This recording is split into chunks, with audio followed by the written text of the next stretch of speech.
and the Pyroria isn't doing that. But I think we're also going into the game already, and we have Murlocs versus... Yeah, Murlocs versus the Ultra Mage. Gamba Mage. You call it Gamba Mage. Why should that be? Nah, it's just... You mean because it has access to a lot of things, and it can also create, interesting things with the primordial glyph. So that's pretty awesome. Actually, I think it's called Gunter Mage or something like Gunter, that. okay. Yeah, Pavel already being able to catch up a good Murloc start. That's quite snowbally, right? If you have these Murlocs, I mean, they're buffing each others. So the more you actually develop on the board, the stronger they get. And at some point, you just snowball your opponent to the wall. So yeah, he's trying his best. And Matt also didn't have counter tempo plays yet. Yeah.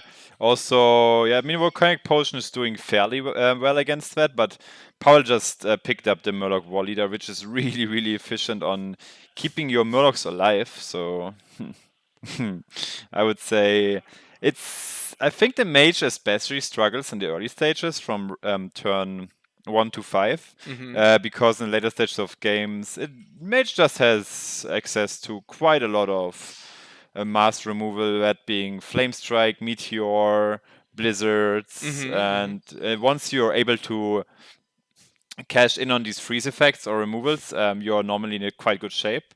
But yeah, you're especially in trouble against the Murloc Paladin in the early game. Yeah, I mean, there's also a Megasaur coming in. I mean, this Megasaur is just insane. I mean, if you just think about it, you can choose between 3 health, Divine Shield, or Poisonous. It's probably the 3 health. Yeah, that makes a lot of sense. And yeah, another 3 damage to the dome.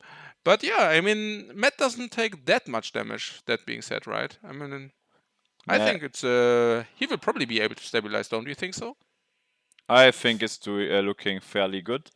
Especially because, as it looks like Pavel is not going, Matt is not going to play any minions soon, so Pavel's Flying Star is Finja, their Flying Star, is kind of not doing exactly what he should do usually, right? Yeah. I mean... So what do you think Matt will do here? I mean, he needs to kind of get rid of the Megasaur, right? Yeah. So what are the options here? He can Ice Block, Frostbolt, maybe... What, Frostbolt Pink is an option? Yeah, Thanos Frostbolt would also be an option, maybe just to get a cycle in.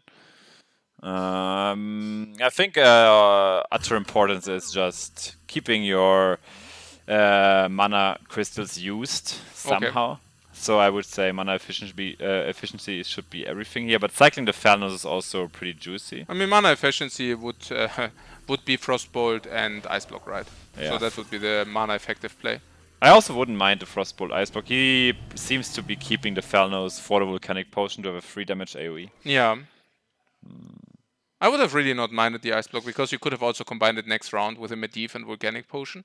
So you could have played Volcanic Potion, killing the 1 damage Murloc collateral, and then playing also Medivh's Valid then to kill off whatever came down. Yeah, I can definitely see that. It's actually quite interesting for Pavel here, because he has this Sunkeeper Terrim here, which is super, super powerful when if you get him down on turn 6 with at least 3 minions. Yeah. So what you're saying is if he now would produce a Murloc and played Stone and Defender, he could just play Terrim? Yeah, it's quite interesting, because as it looks now, the Terrim is okay, but not even that good. Yeah, and in combination with the Stony Defender and the Murloc, it would have been quite more powerful. Or even with the Weka Flame. The Weka Flame. The Wicca Flame. The Wacky Flame. Wacky Flame. Yeah. Interesting. I mean, the Meteor is not doing much here. You don't really want to Meteor that Murloc to hell, but Yeah, no, not really. But that being said, Matt is also not taking that much damage at the moment, so I think he's in quite a good spot. Yeah, especially with the second Volcanic Potion pickup, you can really always go for a big AoE. Yeah. I would like to see him developing the Ice Block. Ice Block, yeah, me too, definitely. Yeah, whatever he likes, actually. Maybe even Ice Block Volcanic Potion, Ice Block Pink. It's really whatever, right? Yeah, I mean, not whatever. I would really like to get a ping in eventually. I mean, the Volcanic Potion It's so valuable, you say? I'm not sure about that. I mean, he can AoE for 6 damage. And is mana effective, so whatever, right? And he goes Comes the for potion. Potion volcanic comes potion down. and block, right? Yeah. Or ping.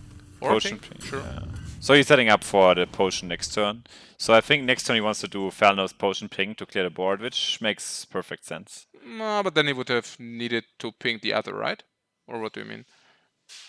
Because He Thanos should have pinged our Murloc, man. That's yeah. true.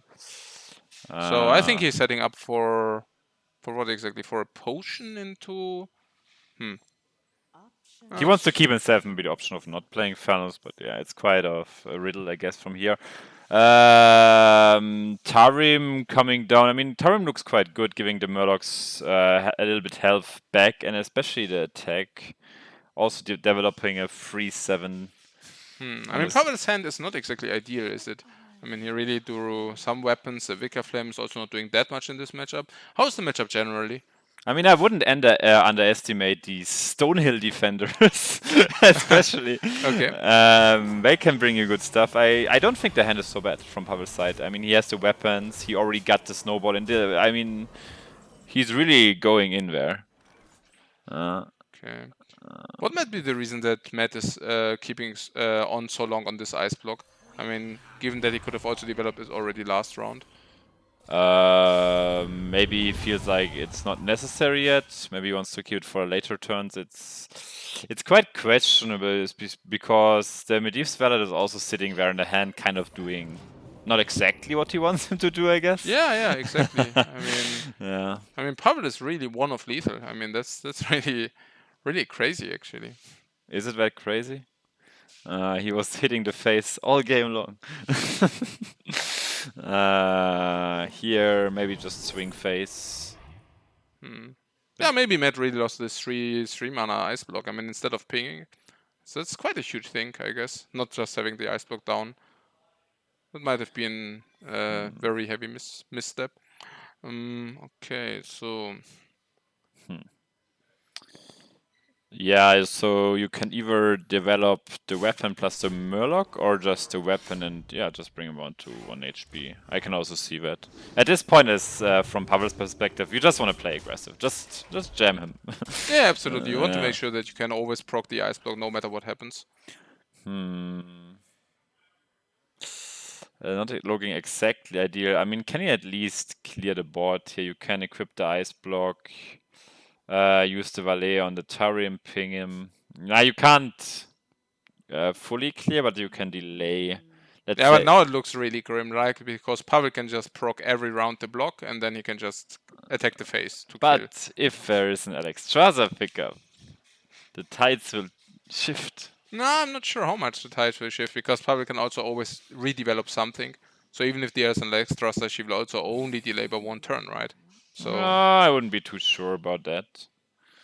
I mean, while doing these ice block turns, he can also remove always a little bit from the board, which might be just enough if he picks up Alexstrasza. I think Alexstrasza would definitely be an interesting pickup, so I wouldn't be too sold if Pavel can just develop enough aggression after that, but Tyria, okay, I mean, yeah. No, but he was really not needed. I mean, as it looks, he doesn't even need to allocate the weapon attack on the face. So Tyrion is always needed. You need the Ashbringer. You always need the Ashbringer. I mean, there's also a polymorph format. That being said, but I guess it just won't be enough probably, because Alexstrasza are also healing to fear. Okay, so we also see some Eloise action coming into the game. That's pretty awesome. So yeah, also clearing the 2/3 makes a lot of sense. Pavel is just chilling there with his sunglasses. Oh man, He's having a good time, man. Yeah, definitely, and he's also hitting face a lot. I mean, yeah, but obviously he's having a good time. I mean, his results really speak for himself, right? I mean, what Pavel achieved during the course of the last month is just like mind-boggling. I mean, he won pretty much everything, right? So, when you can see Pavel at a tournament, he usually he pretty often wins. Yeah, I mean, You can't really argue with that. So Pavel will be able to proc again and also develop stuff. I mean, sure. Yeah, I mean, just these consecutive weapon attacks, they are so powerful. And now there's even also the consecration. Yeah. So Murloc's coming down. I would say Murloc into Psychotron. Psychotron also synergizing very well with the Rallying Blade. Oh, ooh. Yeah. That's pretty sick. Yeah, I I mean, mean, he could also just play Burn Bristle and use also the hero power. I think that might be better, yeah, right? but a 4/5 Divine Shield. It's also good, I guess, at this point. Is it a difference? I think You have to take. I think this is better because you want to hit your hero power button as often as possible, right? I can see that. If an Alex comes down, if Alex Strasser comes down now, I think it's not that clear. I think it's okay, right? He plays Alex Strasser, I would play Alex Strasser, you take another 8 damage, and then you kind of run out of damage, right? But Ice Barrier will not hold, at least not against the Consecration. No. Also that Pavel will already know that it's not an Ice Block anymore because he used both. Both ice blocks, yeah, that's right. Yeah, so, Nah, but I mean, he needs to try it, right? He needs to try to play Ice Barrier and then probably also the Portal. Yeah, sure. He can also Flame Strike, that being said. Probably Flame Strike even being stronger. What can Matt really pick up to save him the day a little bit here? Ice blocks are gone. Maybe you can go Arcane Intellect, get a Glyph or something, and then try to fish for another Ice block. Oh no, he already played. Oh yeah, for a Glyph. Oh, he could get the Ooze, right? Like if you get an Ooze here with the Arcane Intellect draw, you can get some armor. And then you can go Ooze into... you can go Arcane Intellect, draw the Ooze, and develop the Ice Barrier. I think he probably won't do that. Yeah, it sounds a little bit speculative. Does it? Yeah. Yeah, I think that's a fine line he takes here. And yeah, it makes a lot of sense, right? I mean, he thinks there might be no consecration. But unfortunately there is. Look at Pavel. Yeah. Okay. Okay. So, Pavel could really take the win with the paladin against mage. That was pretty impressive. The matchup I think the matchup is really like if you get a good early game going from the paladin side, you're really in a good shape. Yeah, but I mean the mage hand was also not that bad. It was it just happened that he couldn't put the stuff on the board with the mana. So he played 2 mana ineffective, right? He pinged twice, where he basically burned 2 times 3 mana, which resulted in 6 mana. He could have used otherwise. I think he could have. I mean, the 6 mana basically represented 2 times 1 damage for the mage. And instead he could have developed 2 cards. Or a Violence Portal, for example. I think he could have bought himself at least one more turn. Yeah, definitely. So, but Pavel is happy. And the Paladin is also happy. Pavel is being gone through. Pavel is always happy. That's true. Just look at his smile, man. He's like really happy. Yeah, he is. Oh, man. What does Pavel have left? Now he has the Bloodlust Shaman left. Pirate Warrior. Oh, I'm always up for that. And a Mage on his own. Yeah. What might be the problem? If Pirate Warrior comes through, maybe really Pavel might be struggling with his mage a little bit, but he still has Mad Shaman, and the Shaman is normally a pretty good matchup for the mage. Shaman and the Paladin from Pavel being a little bit more deathwingy. Yeah, there's a deathwing in the. It's actually no, it's very common tech nowadays. Okay. In the Murloc Paladin, deathwing being I think really good, just as the last bolt. Yeah, but Paladin already being through, so that doesn't matter. And we indeed see the Pirate Warrior going in here against a Druid. Oh, I love this matchup. That's pretty good for the Pirate Warrior, isn't it? I think it's very, very equal, isn't it? Because nowadays there are like primordial drakes. So... a Druid also has these Earthen Scales nowadays. Earthen Scales, right? With double Earthen Scales, yeah, it might. Oh, actually, Matt also has a Wild Pyromancer in his Druid. Yeah. That might help. Fire. And a Glutinous Ooze as well. Oh, yeah. Maybe it's really equalized then. So he wants to fight fire with fire. Yeah, probably. But the ooze, why is it so fiery? I mean the pyromancer, yeah. Yeah, okay, that's fair. That's fair. Uh, Okay, so taking a look at the hands, Matt actually has a very good hand. Pavel has a very good has hand. a. What do you think so? It's He not a. missed a one drop, right? He missed the one drop, but the rest. The rest is quite good. Yeah. It's quite good. And is he holding the weapon? That's the interesting part. Yeah, Pavel is just like, nah, ooze, I don't care. Yeah.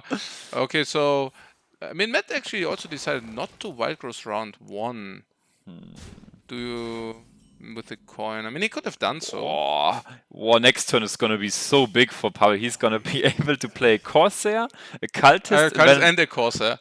That's pretty juicy. That's my kind of playstyle. But Matt's hand is also insanely good. It's right? really good. That's like really good. Like very powerful. What he can do now, and I would also do that, is coin into Nourish into Wrath and then trading into the Berserker. It's like super strong, right? I like it a lot. Yeah, I think it's also the only possible play here. You need to get your Nourish down in this matchup because this is a tempo matchup. So Nourish is completely dead for cards, like for card draw, because that means you basically interchange mana for cards. But what you don't want to do in this matchup is doing exactly this. You don't want to interchange tempo for cards. And hence the Nourish is basically reserved to be played for acceleration. And I mean that's a perfect spot. That's like insane, right? You can kill the Berserker, you can get yourself 2 extra mana every following turn from now on, and you can also accelerate the Primordial Drake by 1 round, which is also of uttermost importance. So I would I really can love definitely see that. You really want to accelerate your mana crystals, and at the same point, you can also just remove the threat from the board, and Berserker being a threat. It's super awesome. I mean, I don't really know what he would ever do with this Nourish otherwise, honestly. Yeah. I mean, the Nourish will probably be just dead in the hand until the very last moment. Seems like he doesn't like the line that much. Seems. No, sure, but oh, okay. Yeah, he just went through. I mean, it might be that this is really he went for the value line, but he might get punished by the huge tempo Pavel is able to develop now. I mean, we also get a free 1/1 by the way. Hey, boom. Yeah, I mean value line. It's kind of if you have this Nourish, which will never come out ever again, and if it comes out, you're automatically dead. It's kind of Look at Ned's face. He's like, yeah, sure. cool, cool story. I mean, look what Pavel just did. He played a 3/3, a 3/3, and a 3/4, and upgraded his weapon for 4 mana. That looks pretty painful for the druid, honestly. Yeah, it's true. He will have a hard time dealing with these things. Oh, you bet. And now he's like, I mean, if Matt would have in fact gone for the other line, he would have been now in a quite good spot. Yeah, he could probably. swipe the the girl away. Feral Rage for armor and into Primordial Drake It board would be clear. quite For a taunt, basically completely blocking off everything else. It would have been insane, yeah, sure. Drake probably holding the stuff off, he probably being at 32 stats and then basically being able to wipe the board. Yeah. So like this, he just denies this line by 1 turn. It's super important, especially if you're fighting against a pirate warrior, because they are playing a rather quick game. Yeah. With your face, by the way. It's not only important because of that, but it's also important because if you play the Primordial Drake now, he will be able to trade into the Primordial Drake. And with the other line, he could have not even done so. Yeah, the swipe would have come down now, and the oh wow, ooh, okay, Yum, yum, yum. Give very me these, very painful. Pavel sitting there like, give me these face damage. Oh yeah, and even this upgrade, man. Also into spell. Oh man, that's painful. The Spellbreaker will also do his job. Oh man, so. Yeah, Magni is definitely ready. The Arcane Reaper, which is not an Arcane Reaper, but it's actually stronger than an Arcane Reaper. It's a Fiery Reaper. Yeah. Oh. Yeah. But your magic tricks shall not save you, you filthy druid. No. Yeah. So okay, that's interesting because here you can also see how how deciding it is to take a look at the lines and how they develop and what could be the implications of the lines. So in this case, he went down in 2 rounds, and otherwise basically what you said, going up to 37, take one more face hit again. So basically going down to 23 in this case, but then being able to play the Drake for board clear. And yeah, Pavel could have silenced it, could have probably even hit once more, so that Matt would have gone down to 18. But that would have been it. And from that moment on, Matt could have just stabilized, because value-wise, the matchup is in real disfavor for the Pirate Warrior. But tempo-wise, obviously not. Yeah, so Pirate Warrior needs to win within the first 10 turns or within the first 9 turns. And if he doesn't, yeah, then it usually goes to the druid then. Yeah, definitely. Maybe it's just a crucial nourish decision. It's quite, let's say, greedy to not go for your mana crystals against the Pirate Warrior, because he always knows to punish you. Yeah. Yep, because the nourish, I mean, what the nourish will never do is going in for cards. Like that's like kind of impossible. It will never go in for cards. Definitely. If you already know that it will never go in for cards, well then, then you can as well do it for mana acceleration first. Okay, so that means that that Pavel's Pirate Warrior will also go through, which means he has 2 things left, and the 2 classes being left are shaman and mage. So the mage of Pavel being, how did you call it, Gunther mage? It's Gunther mage, yeah. Why is it called Gunther? I think Hearthstone player nick was Gunther or something. Who created the mage? Or Yeah, it was a quite, let's say, uncommon build. okay. Can you talk about the specifics about this uncommon build of the mage? Back in the days, it was not quite usual to include. What he kind of did is he mixed up the freeze and the tempo mage mechanics. So he included stall plus decent early value game. Or like he, especially freeze with value cards like Firelands Portal, Medivh, and then also nowadays you see the Archmage is also back again. You basically are kind of you can kind of play for just remove the board and control the board and then just burn them down, or you just go for a value variant where you play Medivh, play your high costy spells, and the Glyph also being quite a versatile spell. So yeah, it's basically also what makes the mage so powerful, because you can adjust a lot of times. Yeah. Oh, bad draw. Pavel played it really well until this point, but unfortunately, first misplay, guys, very bad. Okay, so and we see also a primal fin totem. This will be able to produce a lot of murlocs unless handled, and we also see a doppelgangster. Yeah. No, the actually quite fitting well. The double gangster with Pavel's sunglasses. I mean, yeah. You mean because? I mean, the Pavel is the gangster, and they are his double gangsters. I see. And now that basically makes a triple gangster. That's pretty awesome. They're actually triple gangsters. Yeah, triple gangsters. Yeah, that's pretty awesome. And the double gangster is also common nowadays, or yeah, double gangster evolve. That's especially against druid a quite powerful move. Oh, okay. And he also queued it perfectly into druid, so that was also kind of a good read on his opponent. So that he thought, hey, Matt probably will pick the druid again because he just wants to get the druid through. And yeah, hence picking the shaman was also a very good choice from Pavel. Pretty spot on. Okay. I mean, the primary thing totem in combination with the flame tongue totem can be quite deadful. I mean, just look at it. You produce all these little 1/1s, then you have the druid, which struggles with removing like the totems, or let's say minions in general a little bit. Yeah. So the flame tongue totem might really strike at this point. But yeah, let's see. Now you can still play the flame tongue or the jade claws, or even better, I would say. Probably, right? Yeah, I'm not sure. I mean, Primal Fin is producing these 1/1s, so he could also go for the other line with the Flame Tongue, but I don't mind this either. Sure. Yeah, I think you also want to really convert your life a little bit, because it seems like you are being the aggressor in this matchup. Oh yeah, absolutely, Yura. Yeah, value-wise, the Druid will outvalue you. But I mean, that's a general thing, right? I mean, Druid will always outvalue you, so... I think it's also about getting the overload so that you can play the double gangster later, like in round 5. So taking the overload now, then playing Flame Tongue, and then basically going unoverloaded into the double gangster turn. That's pretty cool. Yeah, from Matt's perspective, I would really think about swiping here. I mean, the ramp is nice and such, but the swipe on the primal thing will buy you quite a lot of time, I think. And in the future, yeah, it's quite close. You can also Jade Blossom. He gets 2/2 Jades, right? They are already They 3/3, are right? already 3/3 and Aya in the hand. Holy moly! Yeah, I mean that's what Jade Druid does, right?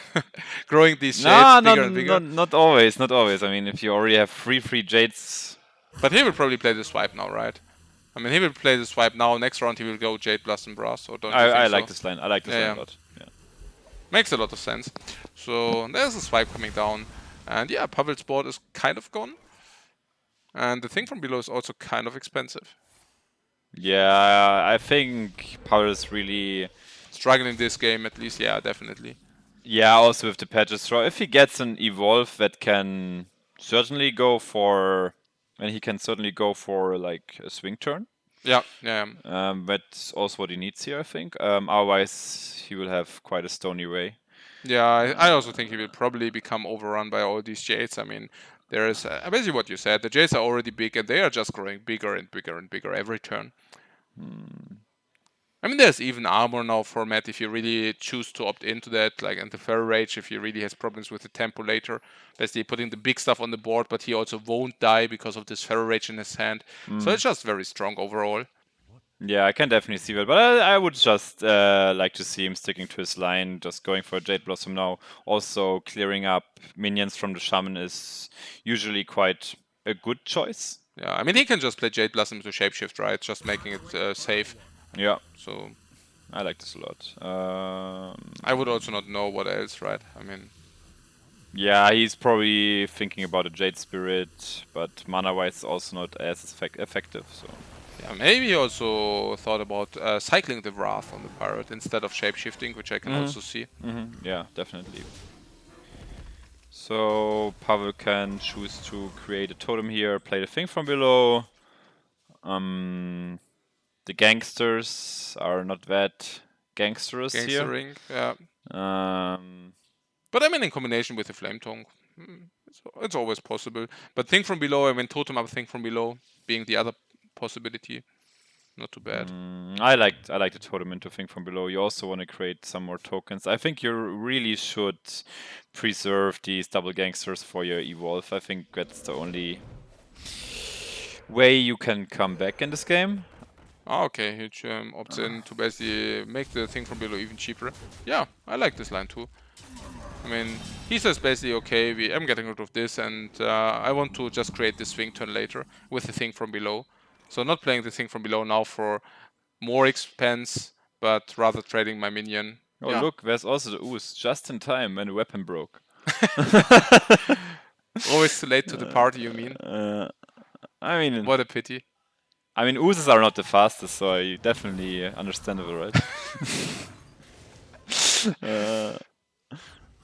So the poor Flame Tongue has to suffer as well, and Yeah, also very strong play. So yeah, Maelstrom probably doesn't do that much. I mean, Unless there is, but there isn't. Yeah, it would have not even be that crucial, but I really want to see that evolve here. Me personally, I really love seeing this double gangsters evolving into 6 drops. I mean, come on. So we have. Would it even be enough, honestly? I don't know, but I just want to see it. Yeah, I also want to see it. I mean, that's for sure. So here's an option: you can play Aya into Wrath or Aya into Hero Power. I just want to see Aya here, I think. Cycling with the Wrath first, sure. Can definitely see that. Also picking up another Yeah, Wrath. it's really strong. I mean, if Aya comes down, I mean, she will do it. Just look at her. Zack. 5-3 into 5-5. If she pretty dies, decent. another one. Yeah. And Pavel also kind of blanking on the evolve. And there is... No. I mean, the spell power would not do exactly a job here, right? Nah, yeah, no, not really. But Not really. it would be better to roll it. It's always better to roll. It's always better to roll it. Okay, I agree. Yeah, now Pavel is kind of struggling, specifically in the value game. I mean, Druid already being at 5-5 Jades, maybe even calling it 6-6, because if Aya dies, that's already a 6-6 Jade. So that's it I will be mean, very rough. if you look at his face, he's in the game. In the zone, you mean? In the zone. He has everything under control. Everything is planned. You see Yeah, it. I guess You see it, right? I guess so. You see Yeah, I can definitely. He's just like, yeah. He's just chilling. Yeah. Mm. I mean, I guess it's fair to chill in this situation. I mean, he's already 2-0 ahead, so even if he loses this game, it's still 2-1. True that. I mean, that being said, I think the rest of Matt's decks are quite decent against the shaman. The mage should perform quite well. I think this is actually the one matchup which Pavel really wants to win. No, I mean, the other one would be the mirror, right? I mean, Matt is also playing the evolved double gangster shaman. Yeah, the mirror, of course, yeah. The both lists being quite similar. Yeah. I mean, this evolved double gangster thing, I mean, it's quite cool. No evolve again. What a pity. Naja, that being said, Pavel, he had the decent early Yep. game, but against a good druid start, a lot of decks struggle, right? I would say. No, yeah, sure, absolutely. I mean, it was also against a pirate. Like Druid also had quite a good start against a pirate again. So that Pavel went through and with very good gameplay and on-spot gameplay could achieve this 2-0 first. Yeah, like go definitely. ahead 2 games in the series was already pretty amazing. Yeah, I can definitely. But I can definitely also see maybe the shaman struggling a little bit. No, you said that, but one of them will be definitely the mirror. Like one of them will be the shaman mirror. So that shouldn't be a problem, right? I mean, that's just the mirror. And Yeah, sure. I'm just yeah. saying if he struggles in the mirror or if he does not get the better end of the stick, then it might be problematic. Might Yeah. be problematic. Very well, yeah. So I mean, if you take a look at Matt's decks, there is against a paladin. Yeah, the paladin matchup is probably quite bad, right? Because paladin out tempos and out values. It depends. I mean, the devolve can definitely strike. Yeah, I mean, do you mean the double gangster? Oh, the devolve. Okay, I see. And of course, always the double gangster evolve thing, right? Yeah. There's something which always can strike. I mean, that's what the deck does. But I just think power-wise, you're right. I think the matchups are quite bad for the shaman against both of them, like against the mage as well as against the paladin. But of course, not unlosable. So I think Pavel definitely has still the upper hand here in this matchup or in this match. And on the other hand, it's also Pavel, right? And it's of course also Pavel. I mean, we saw his gameplay and really spot on. Like every play was just very well thought through and very, very strong as well. But you might have to say Pavel usually doesn't do that well if he goes ahead in the matchup. Normally he goes behind like... Oh, that's right. Yeah. He's a very strong player from behind. I heard like if he has like 0-2 behind or 0-3, then he does the best. Wins. Then he always wins, and that's pretty insane. So you're saying it's a disadvantage that he goes into the lead. Definitely. We will see about that. So let's take a look at the next game. So we have a mana worm. That's a very, very good card. I heard that creates some tempo, but there is no follow up, right? So that's a big problem. And Pavel has, I don't even know how aggressive of a start you want to have in this matchup. So Pavel has actually some differences list-wise. So Pavel is playing double Doomsayers. So how do you think these double Doomsayer will take effect in this match? On this game? I mean, if you don't draw them in the first turns, not a big effect. Yeah, probably rather negative, right? Yeah. I mean, Pavel is also immediately getting rid of the mana worm. I mean, Matt did pick up the mana worm, but the rest he picked up is not really, let's say, synergetic with not really synergetic with the mechanic of the mana worm, which is tempo. And what he drew is removal. Like, what he can do now is ice block and then ping for some turns. Yeah, it's really interesting. Like, also take a look at Matt's list. He's playing Medivh instead of the Antonidas. So how will this take effect in this matchup? It's probably not that great, right? I mean, it's powerful once it sticks, but then again, there are also a lot of board removal effects. I think generally whoever picks up more cycle in the mirror has quite a better spot, because it usually is not the case that you just out-tempo your opponent because you don't have enough aggression behind in your deck to cash in on a tempo, and also you also have enough late game to not get these crazy tempos. So it really has to be like mana worm and 2 mana worm to rush your opponent down. Otherwise, I mean, you also have removals in your deck. You have these Blizzard, Flame Strike, Volcanic Potions. And if you just, as you see here, Matt just picks up the double mana worm, but he can't really back up the tempo with these cards, obviously. And yeah, now he's sitting there with his mana worm, which is actually a very sad worm because he's very lonely. Yeah, I mean, Matt is also playing only 1 Acolyte of Pain, while Pavel is playing 2 Acolytes of Pains. Exactly. So that might also be negative for the card draw. Yeah, exactly. I mean, Pavel just has more cycle in the deck. He also picked up a lot of cycle. And I would also say valets are quite good power cards in this matchup because you just get a Frostbolt plus a 2/3 on board and just chip a little bit damage in. And yeah, looking quite decent for Pavel, I would say here. Yep. So now we have here some... Yeah, I also think these are not quite the spells you wanted. Yeah, I mean... No, probably not. But it will probably be the Frostbolt, right? I guess. Or tricking your opponent with the potion of polymorph. Very tricky, JJ. Very tricky. He's thinking about it, honestly. I think he's rather sad about getting these decisions. Okay. Oh, man. I mean, the mana worm also has to say goodbye here, I would say. You don't really want to deal with this Doomsday, do you?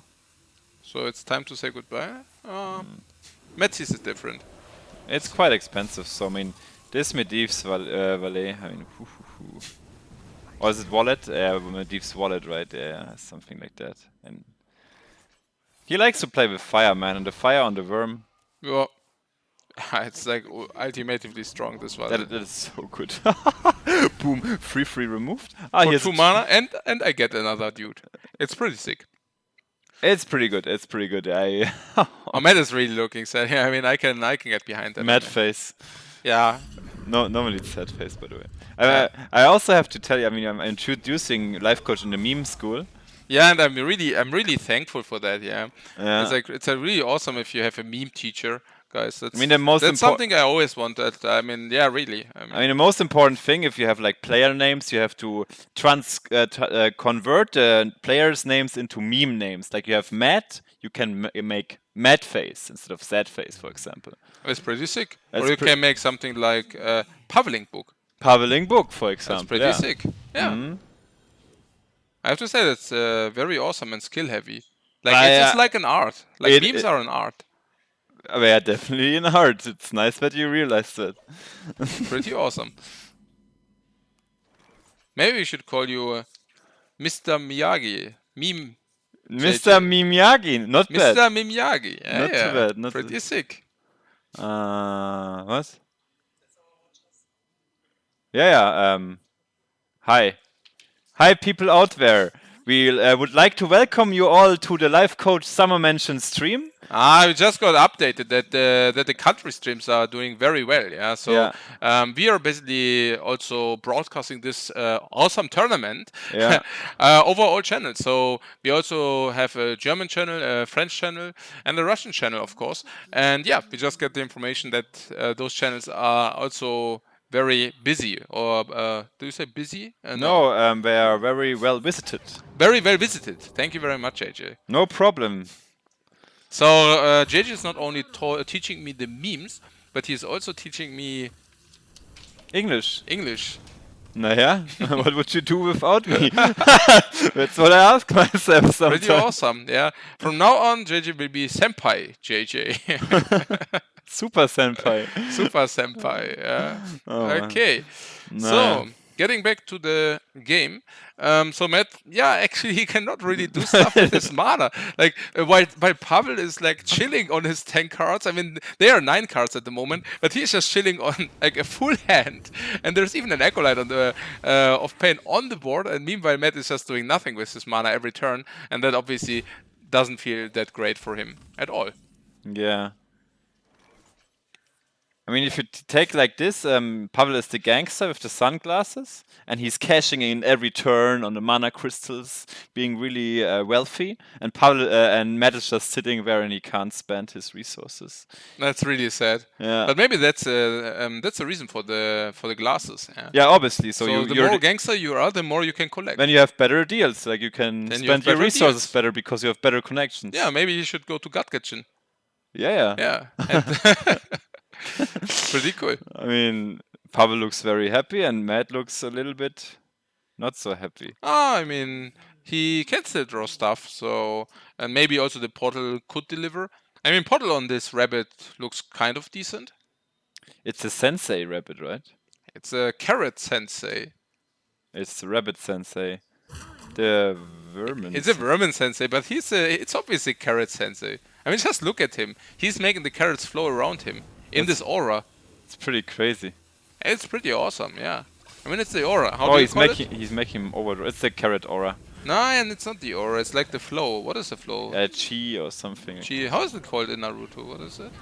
I don't. Are you watching Naruto? No, of course not. A little. No, hint, you told me about it. A little What? hint out there. Holy, okay. Lifecoach is a huge weep. Okay, that is complete nonsense. He's a guys. huge weep.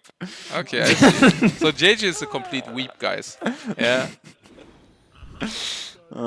So we get some fireballs going on, and the valet is not a friend of the other one. There can be only one JJ. There can be only one valet. Valet. I really don't know how to pronounce it. Yeah, maybe we should find it out first before we are using this word 10 times. Yeah. It's valet? It's Okay. valet? Guys, the valet doesn't like competition. So Yeah, definitely. there can be only one. Okay. So ice blocking.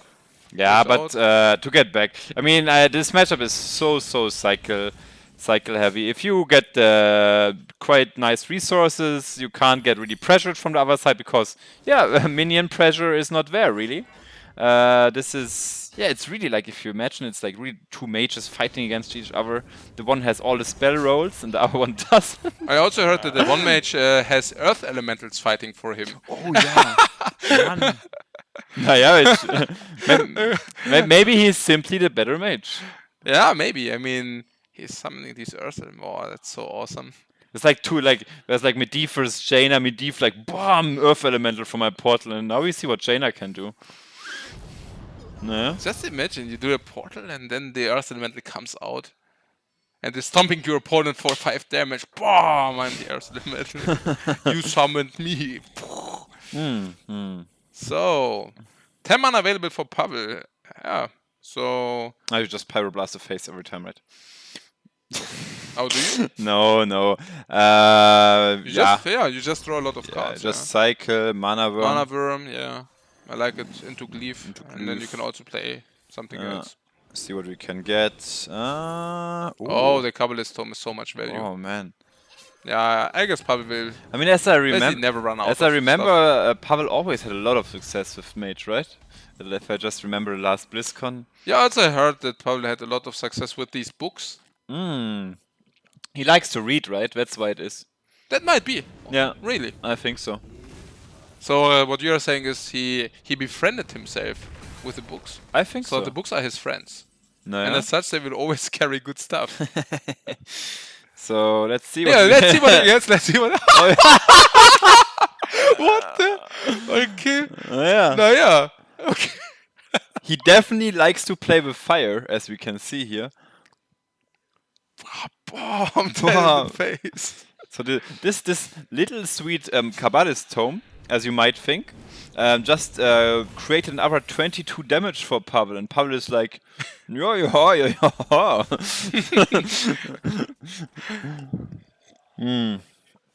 But actually quite interesting.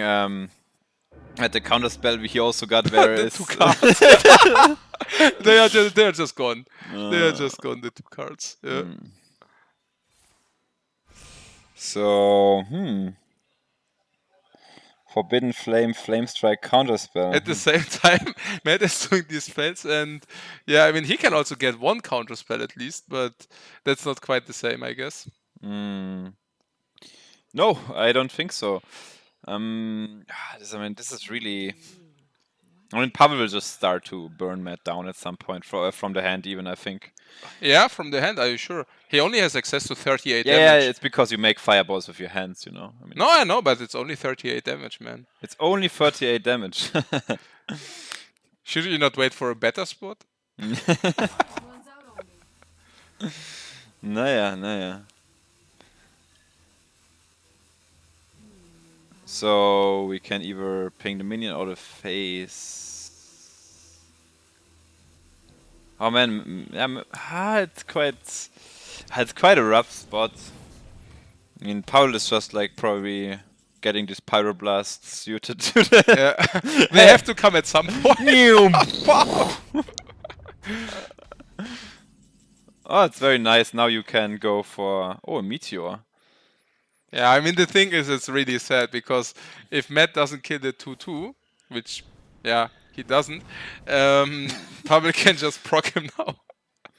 That's very painful. Hey man, I would have liked to see a meteor on that 2/2. Yeah.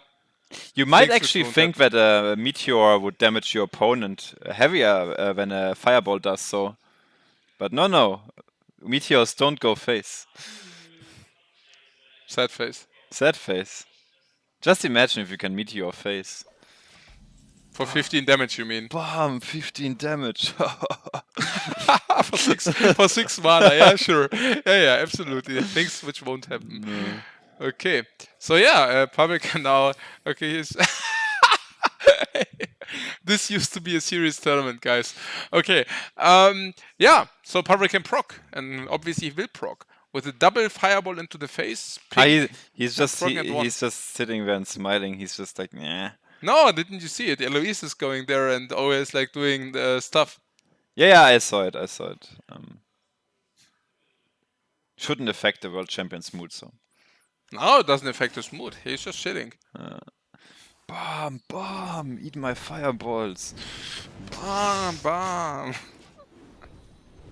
There's also nothing Matt can really pick up, right? I mean. No, not really. I mean, if you get Alex, you could go Meteor into Ice Block. That Thalnos should most definitely come down. I think you could go Thalnos, Ice Block, ping the Archaeologist, and Forbidden Flame the Worm. So you at least get the board cleared. Yeah, I like it. I think so. Yeah, it makes the most sense.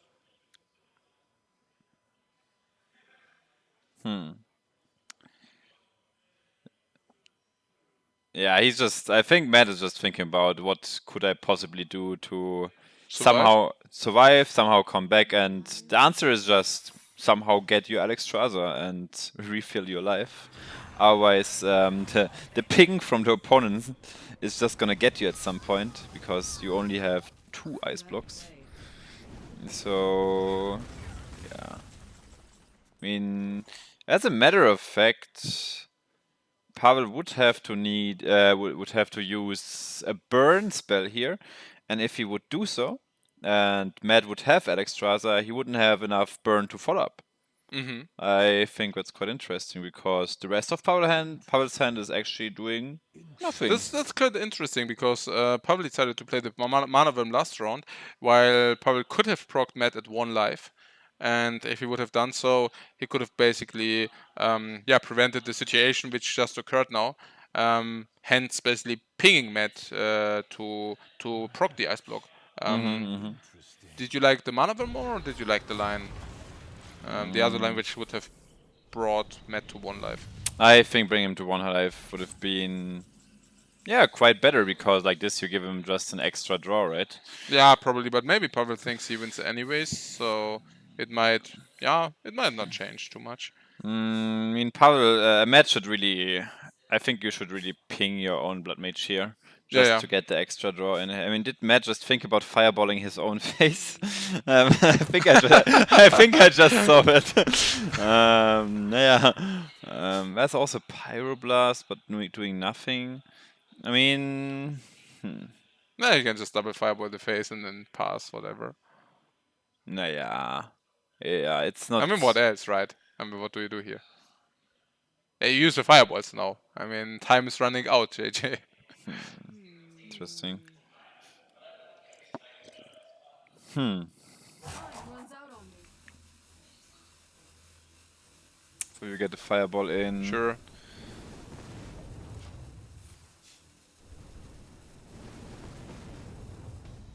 So now, yeah, I think now it will always be enough for Pavel. He will not struggle anymore because he has enough damage sources now, even if the Alexstrasza gets drawn. Yeah. And also tempo-wise, he's just too far ahead. Getting the Acolyte down will also confirm him even more value. Yeah, but I mean, it's not that Pavel ever struggled in this matchup, right? It's not true. I think in the last turn, if there would have been an Alexstrasza, maybe. Quite interesting. So here Alex comes down, and I think from Pavel's perspective now, you just... He can just do whatever, right? He can even trade first and then Doomsayer Frost Nova, for example. Exactly. Whatever he likes. Frost Nova, Fireball, the opponent, Yeah. play Doomsayer, and just confirm the win. I think you also saw both Primordial Glyphs now from Matt. Yeah. So he doesn't have to be afraid from things like another ice block, for example. So yeah, I think it's looking good. That's right. Sure, and I also think with this line, Pavel will save his score and get upper hand even more so again. Bam! You filthy doomsayer! The end is coming! Yeah, for you! No, man. Yeah. So so Pavel can confirm the 3-1. But it's basically what you said, that Pavel's difficult matchup will be the shaman. So Pavel really tries to get the shaman through here, and we will really be looking forward to whether he will manage to win one of the next 3 games. Shouldn't be very possible, but No, also there are some people jumping in a pool now, right? yes, the pool party is also on. The pool is opened, guys. The pool is open, yeah. It's also really realistic because, I mean, you will see some of that later, but we also think a nice grill party, barbecue party in the garden. The sun is shining like crazy, and it's just an awesome feeling. We are like at the Bahamas, yeah. Chilling a little bit in the pool and stuff. I mean, not we, obviously, because we are commenting for you guys. But yeah, it's very chill. We have barbecue outside. Some beer. What? Non-alcoholic beer, of course. Yeah. Okay, so Pavel Shaman against Matt's Mage. Yeah, I think that's quite a good matchup for the mage, so because especially Matt's version, you have double volcanic potion. Yeah, and Pavel also plays the pirate, right? I mean, Pavel playing the pirate is definitely also helping Matt a lot. But I think this hand from Pavel is really, really good.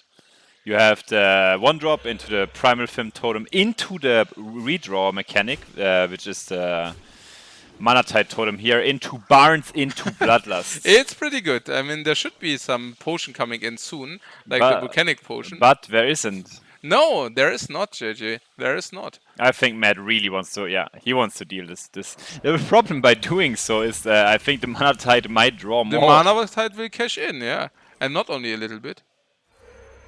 Yeah, I mean, this Mana Tide is really, really painful. After the Primal Fin Totem, getting Frostbolted.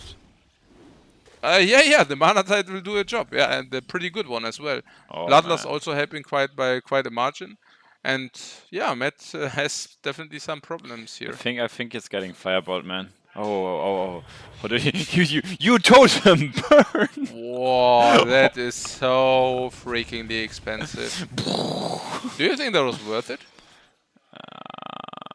Probably not, right? I don't think so. That's great. I mean, especially it's not only... for 4 mana, trading against 3 mana minus 1 card. Cannot be right? I think it's also about the coin. I think getting out a Meteor a turn earlier. Or it's super important. It's super important. I mean, the Fireball as a resource being one thing, but also the coin. Yeah, I guess fireballing around just like that is... It's probably quite very ballsy. Ambitious. It's very ballsy, yeah. Yeah.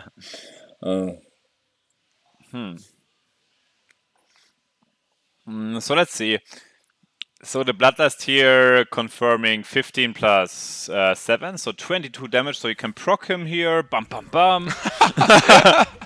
Easy, yo. But there is not an ice block on the line. We only have a barrier. Yeah, but still extremely strong. I mean, 5 mana to get so much damage in is just insane. No, it's crazy. I think actually. Bring your opponent already on 7. I mean, what is he? He can't. He's dead. Yeah. Yeah, he pretty much is. I mean, he Well, can fireball the Barons when Jade's Claws will not kill him. yeah, sure, but I mean, yes. I mean, he might probably opt in, but then he goes to 1 life. It's not very comfortably comfortable sitting at 1 life there. Yeah. Fuck, Jade Lightning. So what did you say about Shaman and having problems? It's about this. I mean, you can pretty much say it like this, right? Matt didn't have any of his potions, Yeah. nor early game, and Pavel had all of it. Yep. I think That's a pretty comfortable situation to be in. That's the conclusion of the last 6 turns. Yeah, so Matt just happened not to draw the answer. And Pavel is like, yeah. Oh man.